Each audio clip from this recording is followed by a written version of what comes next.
For Want of Caution by Mayan Paw. Chapter 5. I was a kid, but I wasn't clueless. He's awake! A voice cried out. Hob looked around the room, trying desperately to figure out what was reality and what had been just an extremely vivid dream. Did that really happen? He looked up at the glass cage suspended over him and met the eyes of Dream. There was a pause, and then the man nodded minutely at him. Okay, so I didn't just make all of that up, Hob thought, grateful for the confirmation. Are you all right? Please, can you understand me? Alex Burgess said, kneeling in between Dream and Hob, breaking their eye contact. The boy reached out to touch Hob, who flinched away harshly from his hand. Yes, I can understand you, he said, regretting the quick movement as Alex's voice throbbed around his head. He could swear that he could feel the pain beating in time with his heart, and the already dim lights seemed like stage lights. Oh, thank God, Alex said, collapsing to the ground as relief visibly spread throughout his entire body.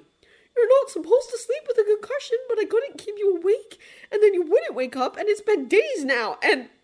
The young man trailed off into silence as he noticed Hob staring at him, not responding. What do you want from me? Hob croaked, his voice raw from pain and disuse. The magus says that I'm supposed to ask how you know it. It? Hob asked, trying to keep the anger at the casual disrespect out of his voice. Well, yeah. I've never seen him react like that to anyone before. Not even when I first met him. It's obvious that he knows you. I don't know him, Hob said hollowly. I told you, I just wanted to see the demon. Alex smiled. Come on, everyone knows that that's not true. He didn't move for years, but you come along and he's fighting to try and break the glass. He didn't even do that when they first caught him. Hob looked away. Damn it, Dream! Well, it was nice to know that he actually meant something to the other man. He really had the worst timing to show it. How long ago was this? He deflected, refusing to acknowledge Alex's point. If you answer a question for me, I'll answer a question for you, he offered hopefully. Hob stared at his earnest face and bit back a swear. Maybe it was Robin's face so close to the surface of his memories, but it struck him that Alex Burgess was just a boy still, no older than his own son had been when he died. Deal. The boy perked up. He clearly hadn't been expecting Hob to accept. Your name's not really Robert Gadling, is it? I went down to London after that first day, and while there were people who knew of you, no one could tell me anything about your family or your past. Hob felt a sharp spike in anger. What were you hoping to do, console my weeping wife while you kept me chained up in your basement? The boy looked horrified. No, I just needed to make sure that you actually were who you said you were. He tried desperately to explain himself, and that's not an answer. Hob nodded. You're right. He thought for a second, but he couldn't see the harm in giving the boy his name. Robert Gadling was a name that had last been used over 500 years ago. He wasn't even sure if it had ever been written down. My true name is Robert Gadling. Alex's face scrunched up in confusion. But that's basically the same thing. Why'd you change it? I needed a fresh start, he answered. Technically, he had had hundreds of fresh starts by now, but there was no need to tell the boy that. That was 2 questions. The boy flushed. Go ahead. How long has he been in? Hob repeated. About 10 years now. All this time. Hob felt sick. Like this. He gestured vaguely towards the contraption hanging over them. No food, no water, no air. Alex looked uncomfortable. Why? He's not human. So?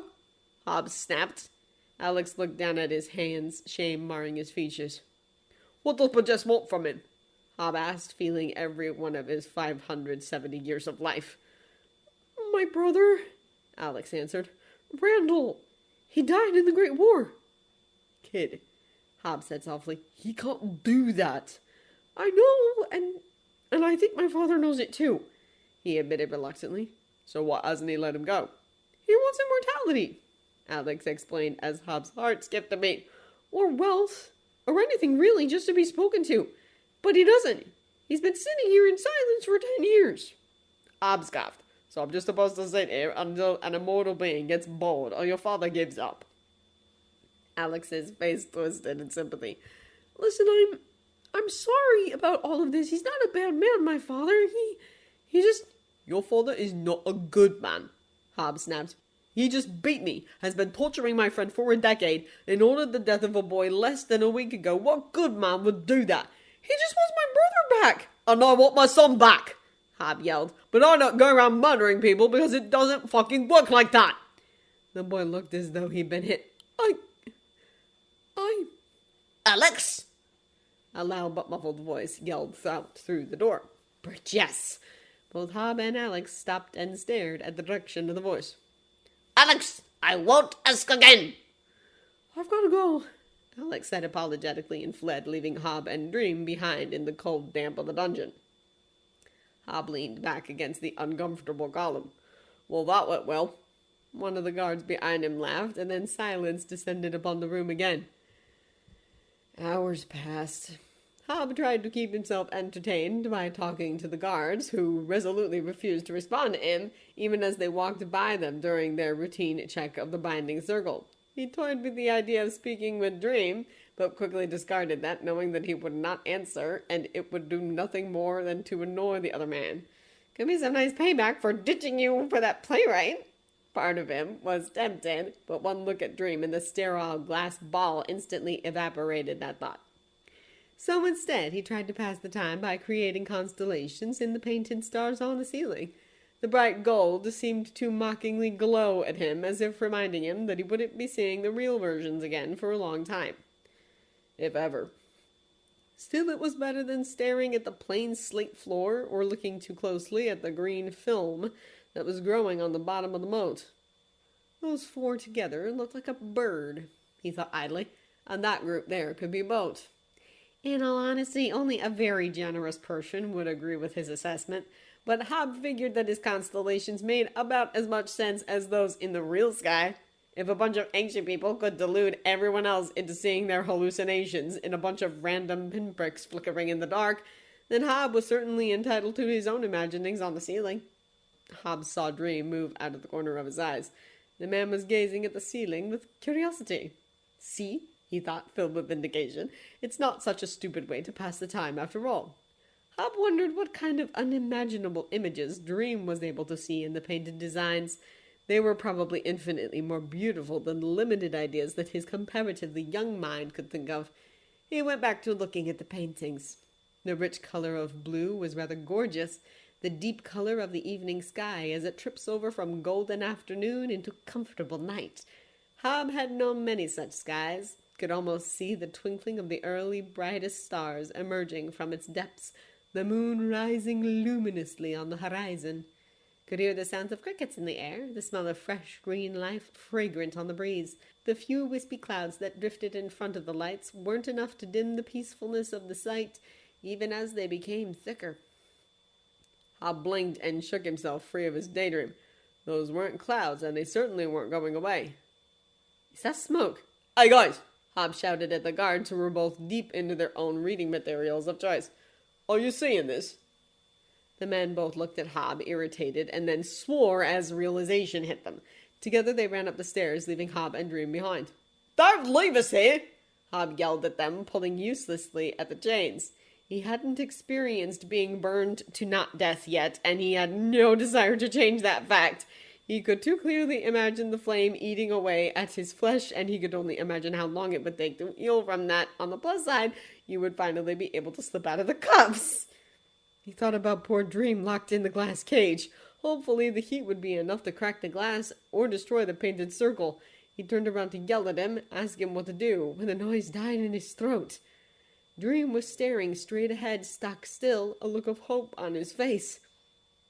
Hob looked for what had Dream so transfixed, and there, barely visible in the dim light, was a dark bird, its white chest a beacon drawing his eyes to it. He watched spellbound as it squeezed its way through the metal bars, pushing through the clear discomfort in a way that Hob had never before seen in an animal. Once free, it soared its way across the room unerringly straight for Dream, and landed on the chains at the top of the glass globe. Hob had never before seen the look that spread across Dream's face. It was achingly soft, a disbelieving smile, so open and fragile that Hob held his breath out of fear that he might break it. It flew off of its perch and started attacking the glass of the prison, the sound of its beak tapping futilely echoing around the room. Hob's heart broke when he realized what it was so clearly trying to do. but there was no way that that little bird alone would be enough to shatter the glass. He looked desperately around the room for something to help it with when he felt his heart stop in his chest. There, by the guard station, stood Alex Burgess holding a gun aimed straight at them. A horrible moment of realization hit, freezing the very blood in his veins. "Stop!" he was screaming with every ounce of fear in his body. The moment broke. The boy startled, dropping the gun. Dream looked over, horrified understanding flooding his face, and the little bird fled, diving straight into Hob. Hob's hands instinctively came up, holding the body to his chest. The bird fought to scramble as close to Hob as possible, its claws digging into his shirt desperately. Its wings were still flapping frantically, poking him with the sharp edges of its feathers. Hob wrapped his arms around it in an attempt to calm it, holding the trembling warm weight against him. In doing so, he could feel its panicked breaths and fluttering heartbeat beneath his hands. Hob looked up in dismay at Alex. "What were you doing?" he cried. Alex looked distraught, although Hob couldn't decide if it was at himself or at the fact that he had failed. "Magus told me that I had to shoot her. Jessamy." His voice was quiet, almost childlike. "He told me to shoot the fucking bird." Jessamy pressed herself closer into Hob's body, hiding her little head underneath his chin. Hob's skin crawled in revulsion, knowing what had almost transpired. "And you would have done it!" he cried in disbelief. He wanted to believe that this boy, so young like Robin had been, wouldn't have followed through, but he couldn't. Not when the gun was lying at the boy's feet. "I had to!" Alex cried back. "I have to do what he tells me. Even if you know it's wrong. This is wrong, Alex," Hob implored, trying desperately to get through to the boy.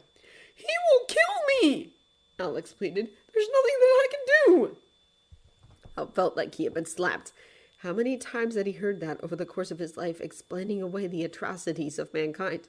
"Then what's the point of living, if you're going to do nothing with it?" Hob asked coldly. "At least I'll be alive," Alex begged for understanding. "I'd rather be dead." Hob spat, disgusted with the boy in front of him. Alex stood there, not responding, letting Hob's words ring out throughout the room. Hob could feel Dream's eyes on him, but he didn't dare look away from the figure in front of him. The boy's shoulders were shaking, and he could hear his gasping breaths from where he was. Slowly the boy reached down and picked up the gun at his feet. Hob froze, his grip tightening on Jessamy in his arms. He knew that he couldn't protect her, not chained like this. "The guards are coming back," the boy said, his voice dead, and Hob stared at him in disbelief.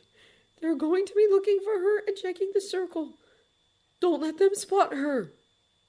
A moment passed, and then Hob dropped to the ground. He leaned against the column, gingerly placing a still shaking Jessamy between him and the stone. He then took the edges of the thoroughly wrinkled waistcoat that he was still wearing and draped them over her, praying that the long black fabric and the shadows would camouflage her black feathers. He then looked up at the boy, who was still staring at the gun in his hands. "Thank you, Alex," Hob said, his voice as gentle as possible. The boy looked up at him, his empty eyes staring into Hob, and when the promised guards finally returned, he left the dungeon, not once looking back.